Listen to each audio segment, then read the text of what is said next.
What happens when you're in the process and the process is hard? I was watching this video by Sarah Jakes Roberts, I believe, on YouTube a few days ago. And in the video, she was talking about quitting during the process. She basically said that God has a promise and the promise is set in stone, but the process is up to us.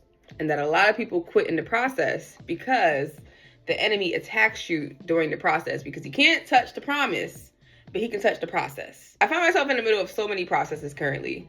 And let me just say, it sucks. It's not fun. 0 out of 10. The process is hard. So what happens when you want to quit? I feel like God has called me into certain things this year. And it's only January. It's only January. Like, he don't take a day off.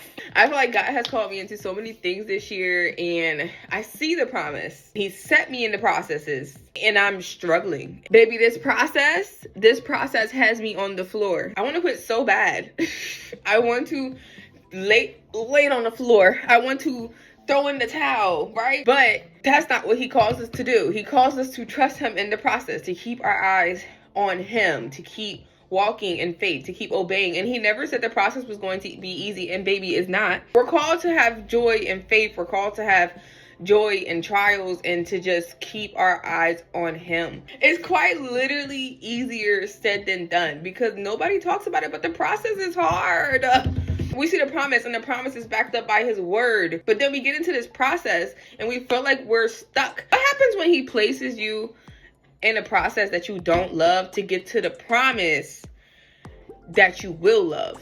You gotta keep pushing. You gotta keep going. The road is twisting and it's turning and it's throwing you about. You got some bruises. You got some scrapes. You're fighting for your life, but you're not fighting alone. He's walking through the valley with me. He's in that table amongst my enemies, but that doesn't mean it isn't hard. We just gotta keep our eyes focused on him. That's it. That's all he calls us to do, right? Something that Sarah Jakes Roberts said is that the process isn't created for God. It's created so that you become the person you need to be for the promise. We're gonna make it out. We gotta make it out.